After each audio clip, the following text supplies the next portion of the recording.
Hello everyone, आज के इस वीडियो में हम हमारा सोशल साइंस का पहला चैप्टर अंडरस्टैंडिंग सोशल साइंस को बहुत ही अच्छे से समझने वाले हैं। इस वीडियो के थ्रू आपको समझ में आ जाएगा कि सोशल साइंस एक बोरिंग सब्जेक्ट नहीं है। आप अभी जिस घर में बैठे हो सोचो वो घर कैसे बना होगा। उस घर को बनाने के लिए सीमेंट कहाँ से आया होगा, बालू कहाँ से आई होगी। क्या इस घर को बनाने के लिए केवल एक आदमी ने काम किया था? किसने किसने काम किया था? लेबर ने काम किया था, इंजीनियर ने काम किया था, ट्रांसपोर्टेशन फैसिलिटीज लगी होंगी सामान इधर से उधर करने के लिए। आपका खुद का कितना आइडिया लगा होगा आपके घर को डेकोर करने के लिए। इसका मतलब क्या हुआ पता है? आपका घर अकेले आपने नहीं बनाया, कई सारे लोगों ने मिल करके आपके घर को बनाने में हेल्प करी। तो ये भी एक सोसाइटी का फॉर्म है। जब हम स्कूल जाते हैं, स्कूल में हमारे कितने सारे फ्रेंड्स होते हैं, हमारे क्लासमेट्स होते हैं, हमारे टीचर्स होते हैं, हमारे प्रिंसिपल होते हैं। हम इनको जान भी नहीं रहे होते, बट जब हम स्कूल जा रहे हैं तो हमारा सबसे कुछ ना कुछ कनेक्शन जरूर है। टीचर हमें पढ़ाता है, फ्रेंड्स हमारे साथ बैठ के पढ़ते हैं, हम उनके साथ लंच करते हैं, हम उनके साथ बातें करते हैं, है ना। तो हमारा कनेक्शन कैसे बिल्ड हुआ? जब हम स्कूल गए। अगर हम स्कूल जाते ही नहीं तो हमारा ऐसा कनेक्शन बन ही नहीं सकता था। इन द सेम वे, आप जब अपने स्कूल से घर जाते तो आप जिस रोड पर जाते हैं वो रोड भी इवन किसी ने बनाई होगी। वो काम करने वाले लोग कौन थे? उनको किसने कहा उस काम को करने के लिए? ये सब चीजें, इन सब चीजों का जवाब आपको सोशल साइंस देती। सोशल साइंस ये बताती है कि कौन कंट्री का पीएम बनेगा। सोशल साइंस ये बताती है कि कौन आपके जैसे स्टूडेंट्स की तरह सिर्फ पढ़ाई करेगा। सोशल साइंस ये भी बताती है कि कौन एज अ लेबर वर्क करेगा। सोशल साइंस ये भी बताती है कि कौन रोड पर झाड़ू लगाएगा, कौन रोड की सफाई करेगा। सोशल साइंस ये भी बताती है कि आज का मौसम कैसा होगा। सोशल साइंस ये भी बताती है कि आप जो नदियाँ, पहाड़, झरने जो कुछ भी देख रहे हैं वो सारी चीजें कैसे बनी, कहाँ से आई, या कश्मीर ठंडी क्यों है, या राजस्थान गर्म क्यों है। इन सब चीजों का जो जवाब होता है वो आपको सिर्फ एक सब्जेक्ट देता है, वो है सोशल साइंस। बिल्कुल ऐसे ही एक एग्जाम्पल आता है इलेक्ट्रिसिटी का। जो इलेक्ट्रिसिटी जो आपके घर में है, जिससे आपका फैन चल रहा है, आपकी लाइट जल रही है, क्या वो इलेक्ट्रिसिटी आपके रूम में ही बनी है? बिल्कुल भी नहीं। जब वो आपके रूम में नहीं बनी है तो आखिर वो आई कहाँ से? ऑफ कोर्स वो ट्रांसमिशन लाइंस के थ्रू आई है, पावर स्टेशन के थ्रू। तो दैट मीन्स कि जो इलेक्ट्रिसिटी आपके घर में जल रही है वो भी आपने खुद से नहीं जनरेट करी है, उसके पीछे भी किसी ने वर्क किया है और वो आपके घर में आ रही है, आपकी हेल्प कर रही है, राइट। एनसीईआरटी कहती है कि हर छोटा काम करने में 4 चीजें रिक्वायर्ड होती है। अब इसको हम एक छोटे से एग्जांपल से समझ सकते हैं। कैसे? स्कूल बैग आपका जो है उसमें जो फैब्रिक यूज हुआ है कॉटन, वो कॉटन आपको कहाँ से मिला? एनवायरमेंट से मिला।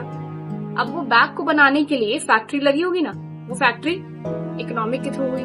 उसके बाद उस बैग को बनाने के लिए क्या लगे? वर्कर्स लगे। और ये वर्कर्स क्या किए? सोशल कॉपरेशन किए, तब जाकर के आपका बैग तैयार हो पाया।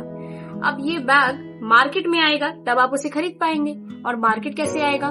ट्रांसपोर्ट सिस्टम्स के थ्रू। और ये ट्रांसपोर्ट सिस्टम, ट्रांसपोर्ट रूल्स किससे चलते हैं? गवर्नमेंट से चलते हैं। तो हो गई, चारों चीजें यूज हुई, तब जाकर के आपका बैग बन पाया। दैट मीन्स एक छोटे से बैग में भी सोशल साइंस छुपी हुई है, राइट। तो इस तरह से सोशल साइंस का डेली यूज है। अब एनसीईआरटी हमसे कुछ क्वेश्चंस पूछ रही। उन क्वेश्चंस को अच्छे से एक बार देख लेते हैं। पहला सवाल ये है कि क्या कारण है, आखिर क्या कारण है कि कुछ लोग सिटीज में रहते हैं और कुछ लोग विलेजेस में रहते हैं? तो इसका जवाब क्या हो सकता है? आप खुद सोचो। इसका जवाब ये है कि इंसान का प्रोफेशन डिसाइड करता है कि वो किस जगह पर रहेगा। अगर कोई फार्मिंग कर रहा है तो जाहिर सी बात है कि वो विलेज एरिया ज्यादा कंसीडर करेगा, क्योंकि उसको लैंड ज्यादा मिल जाएगी। दूसरा क्वेश्चन ये है कि क्यों डिफरेंट लैंग्वेजेस हम बोलते हैं? क्या रीजन है कि हर कोई अलग अलग भाषाएं यूज करता है? तो इसका भी जवाब बड़ा सिंपल है, क्योंकि लोग अलग अलग जगह पर रहते हैं और हमारे भारत में कई भाषाएं हैं। नेक्स्ट क्वेश्चन ये है कि क्यों कुछ लोग फार्मिंग एक्टिविटीज परफॉर्म करते हैं और कुछ लोग नहीं करते। फार्मिंग करने के लिए एक इंसान को कम से कम एक लैंड तो रिक्वायर्ड होती है, वो भी एक्स्ट्रा होनी चाहिए रहने के अलावा, right. That means farming activities वो कर सकते हैं जो या तो विलेज एरिया में रह रहे हो या तो उनकी अलग से कोई लैंड हो जिसको फार्मिंग कर सके।